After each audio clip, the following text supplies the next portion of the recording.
daming nanonood dito sa Ganaraska River. Ganaraska River sa Port Hope.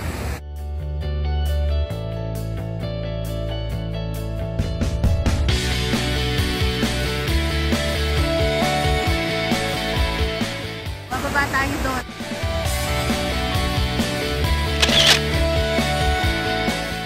Babain natin yung river para mas malapitan natin makita yung ano. Kasi ito medyo mababaw lang yan pero mabilis yung current ng ng river. Ayan. May mga bumababa doon. So, para mas malapitan natin. May init na kaya usually pag malamig talaga ang season, mas marami ang bumababa, umaagos na ng salmon. So yun. Ito kasi road closing na ayos pa, oh. Pero kung ito dito lagi may nagbabantay na pulis para sa na rin nagbabantay. Bababa tayo dito ngayon. So, yeah. Ang cute naman neto. Oh, see, look at that guys. So, see? Mga bato na pinita.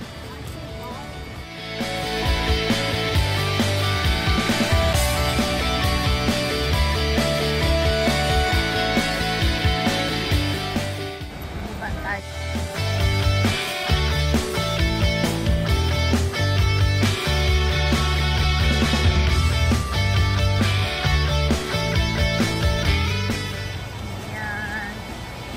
No fishing.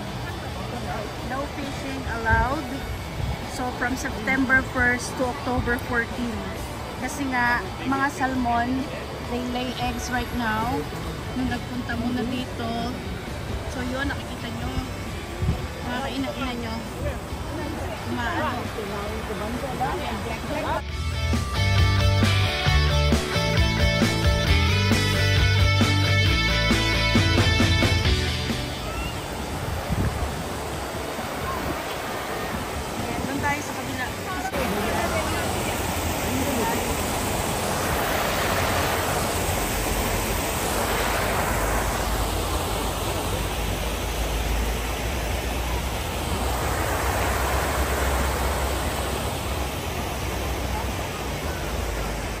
Natin yung water, malamig yung water. Ayan. Lamig ng water. Lamig. So maraming taong bumababa doon kasi talagang yung mga salmon talagang tumatalon-talon pa. Ayan, sorry. Nangitlog na tong salmon na to, ibig sabihin yun na talaga ang niya. Kaya maganda talaga pa kung magpi-fishing kayo na before siya mangitlog or nakaitlog na siya bago siya mamatay. So yan, bawal na mag-fishing ngayon kasi may season lang talaga guys ang pagpi-fishing dito sa Ontario. Tsaka syempre bago ka mag-fishing may license ka, hindi basta-basta kasi syempre dito inaano rin nila kino-conserve nila, inaano nila yung pagdami tsaka yung limit lang talaga ang pag-fishing para rin sa mga future generation.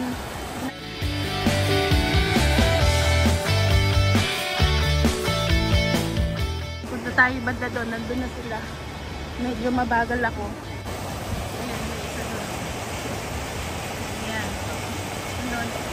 Kung mapapansin nyo, black kasi sila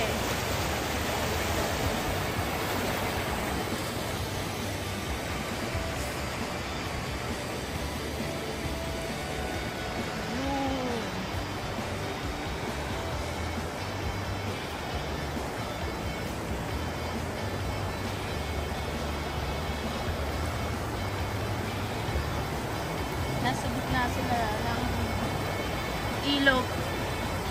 Kaya ingat lang, dahan-dahan. Kasi medyo dito banda madulas. Yan. Oh. Ingat kayo pagka naglalakad kayo or kung pupunta kayo dito, ito medyo malumot dito. Bawal ang tanga dito. Kaya huwag tatanga-tanga, hindi porque may ano ka. Eh ako ba naman mabagal maglakad. Dahan-dahan.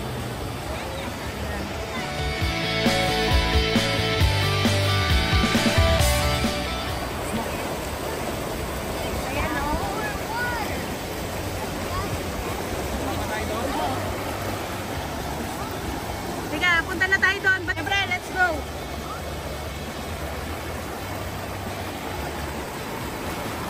Picturean kita dyan.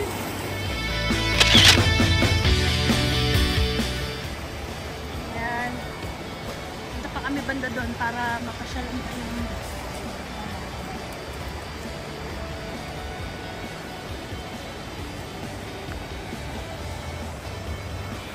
Ang daming pumapasyal ngayon dito kasi nga nanonood ng salmon.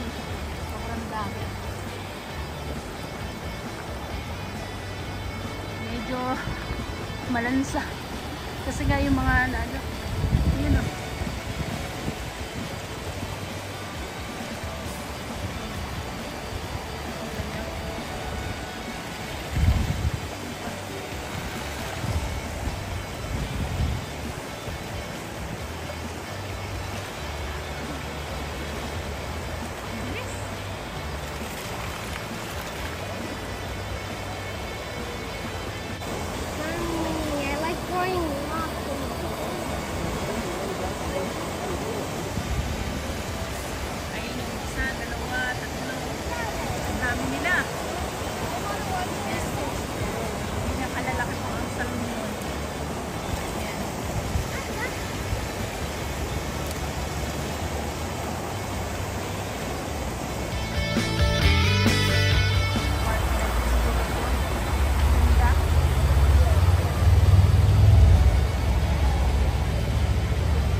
Pa natin yung banda doon kasi medyo mahaba talaga tong ilog na to hanggang doon. Sobra. Mabilis ang ng current ng ilog. Hindi advisable maligo kasi hindi mo alam kahit sa tingin mo medyo mababaw siya pero mabilis hindi siya advisable para maligo dito. Tsaka yan nga ayan kita niyo mga salmon na dito. Ayan black kasi siya kaya hindi siya masyadong makita. Ayun, nakaikot sila dito. Ang dami nila sa malapitan. Kaya tayo bumaba dito para makita. Yun, kung nakikita ninyo umaangat yung mga buntot nila. Ayun. Ayun parang pating.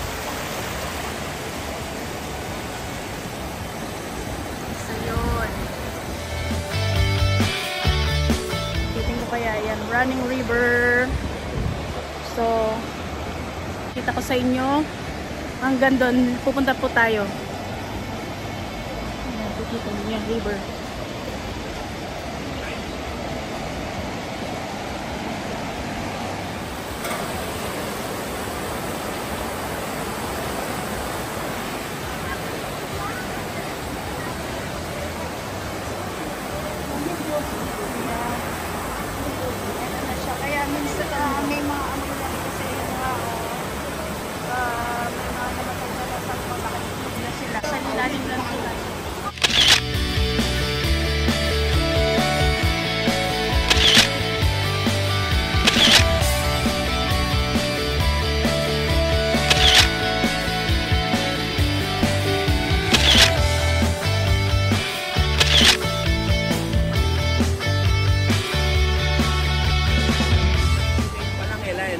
Nagme-makeup at mga anak ko sila. Kaya bawal ka lang. Mating season nila, no?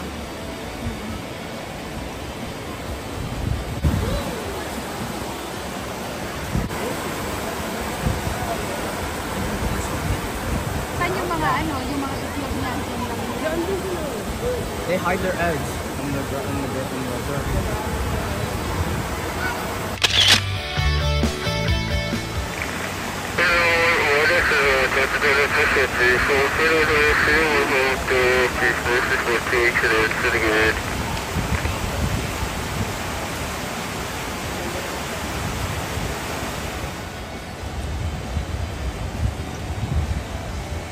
Ano sila oh?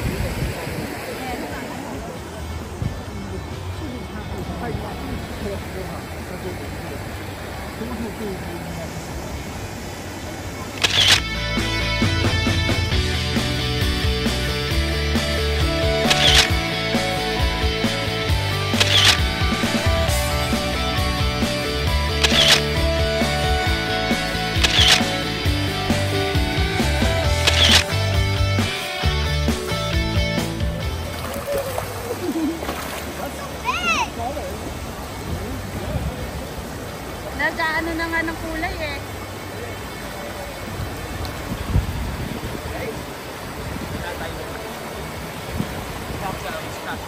Oh no, he's gonna run back now. Oh, no. Gabriela, it's easier there.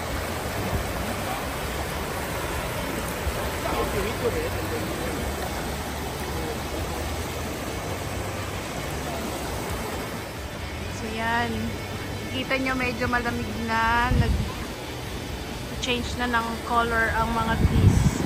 So, isa sa sign ng fall season na dito sa Ontario. Meron natin dito tayo sa Port Hope. Ito ang weather. Sobrang init ngayon. Maganda ang weather. Pero mamaya yan, siyempre, nag-change din paghapon ang weather. Ayan. So, may mga ibang tree na hindi pa nag-change. Pero ito, yan na. Ito na ang sign.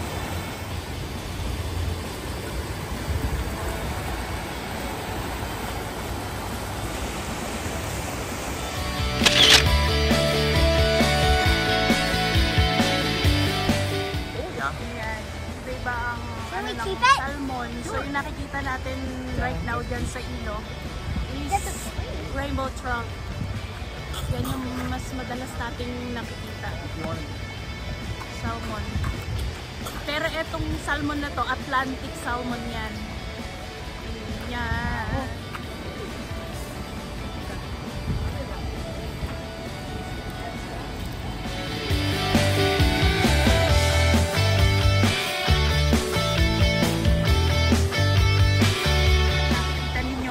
Sign naman na from September 1st to October 14 bawal na mag-fishing dito kasi nagme-mate nga yung mga salmon para ma-preserve nga sila, hindi maubos ang ating kalikasan. So yun, masyadong mataas ang fine pag nahuli kang nag-fishing. Hindi season ng fishing ngayon, season kasi ng nangingitlog ang salmon, kaya yun, nanonood lang yung mga tao ngayon. Dahil talaga dito sa river na to, sobrang dami niya. Siguro yung last ano pa lalo nung medyo yung time na lumamig, marami yung salmon nagtatalunan. Mas marami yung nakaraang linggo. So, hindi ko alam kung ano to.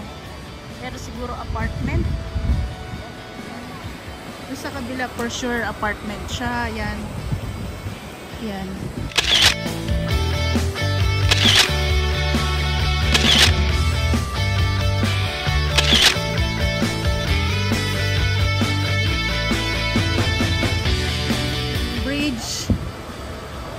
Pinuntahan natin kanina. So yan, mahaba ang bridge. Oh, hotel pala to.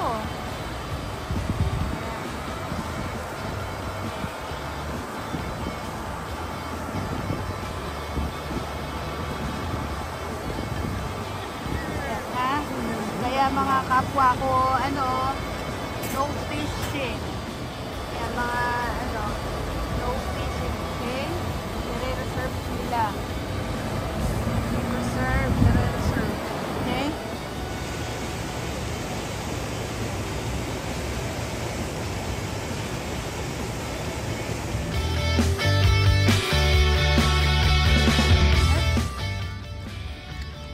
Ulit. Nagbaon lang kami ng sandwich, as bumili lang kami sa dollar store ng tubig, kung drinks namin. Kasi mas malamig. May tubig pa rin kaming baon. Ayun. Yung ginawa to ni Tatay Oliver kaninang umaga. Bata, taga saan ka? Taga saan ka? Taga dito ka? Pilipinas? Anong pangalan mo, Dong? Ha? Jello. Siya dito, dayo siya ng ano, galing pa siya ng Pilipinas, pero bukas flight niya na ulit, pupunta na ng Pilipinas. Say hi to vlog. Yan, joke lang. Pinsan nila Oliver, nila ano, Jaden.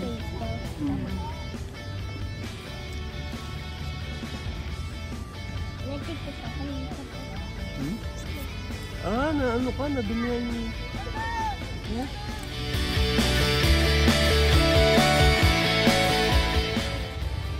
So ngayon, nandito tayo. Ayan.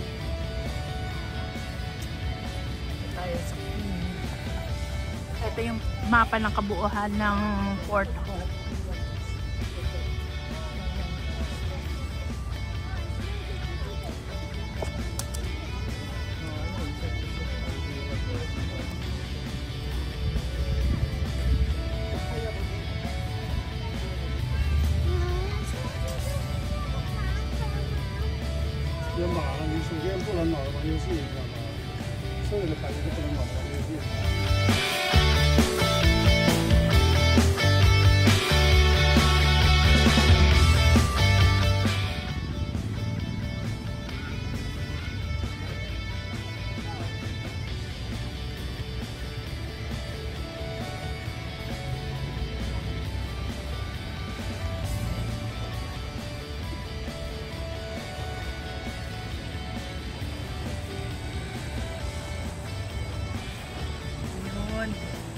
Ito, mga pinapakita natin na marami na namamatay na salmon kasi nga nakapag itlog na sila. Nangitlog na sila, I mean. So medyo may ano na dito.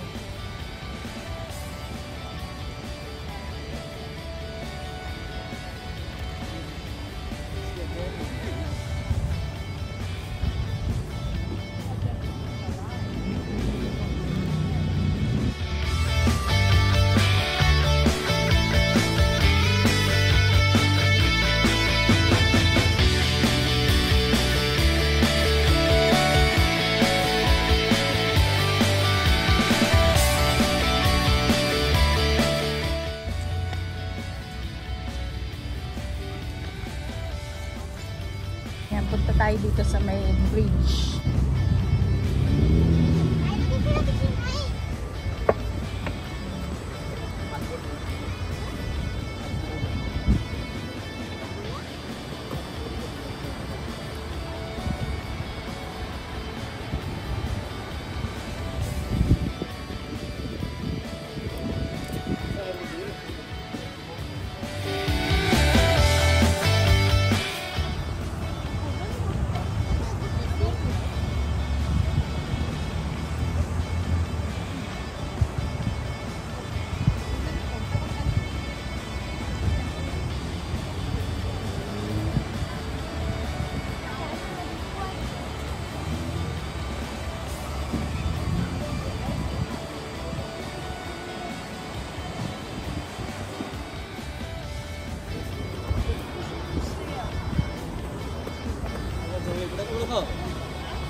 po tayo dito. So ito, Ganaraska River. Nasa river na to na nakikita natin, magmula doon hanggang dito, dulo. Dito po tayo sa Ganaraska River. Ganaraska River.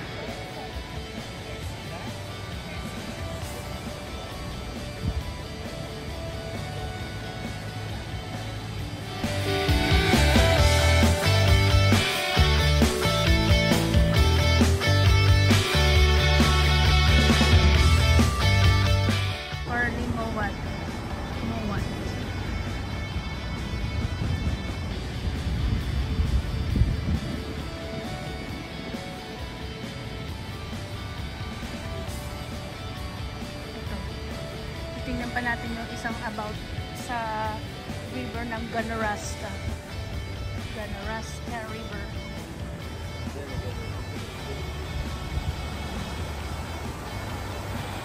Ina-explore po natin ang kagandahan ng downtown ng Port Hope, Ganaraska River. Ito.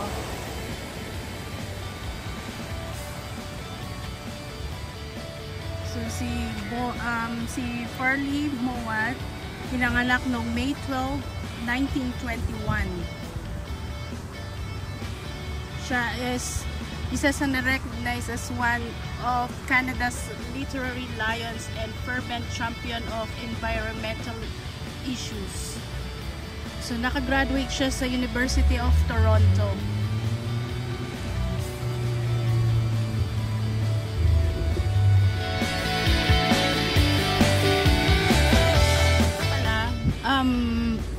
House pala siya na yari sa bato. So yan.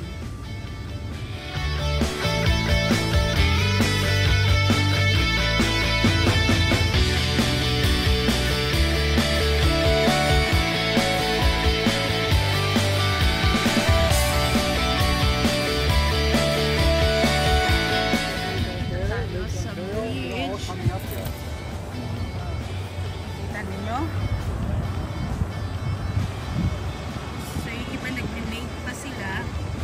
Once na nakapag ano na sila ng ikot nila, and then pag natapos na silang umikot, and then ang lifespan ng salmon is mamamatay na rin sila. Kaya yung ibang nakikita natin na namatay na, ibig sabihin tapos na yung life nila kasi nakalay na sila ng ikot nila.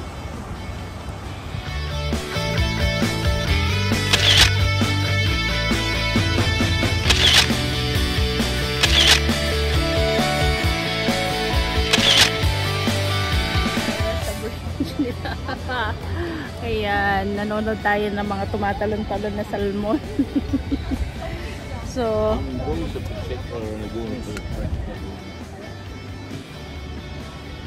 yan.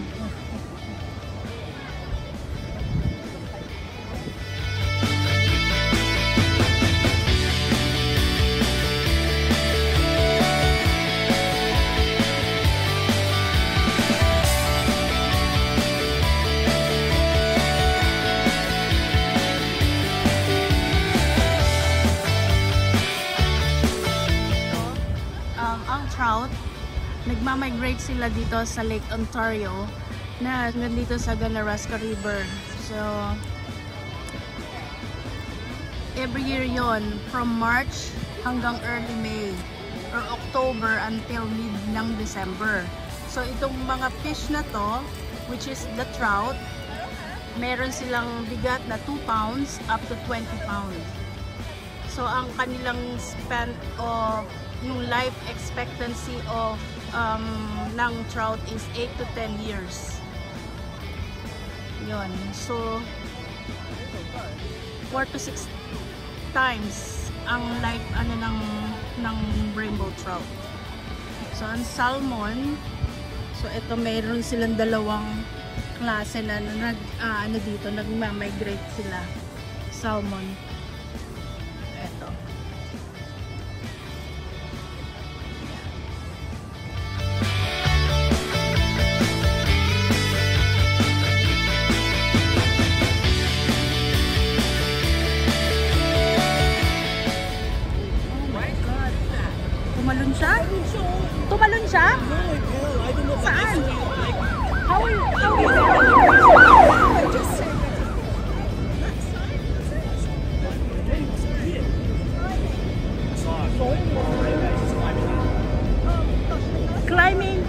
here? Yeah, you climb it. I saw it. Yeah, down. That's the only thing that he's out of. Oh my God. Saan siya umano? You started From this Yeah, I bridge? was looking at that and you just saw the once I can do it, you just fell down. So, nakita ni Jaden mismo, nag-climb yung lalaki dun sa bridge na to. I know. So, yun.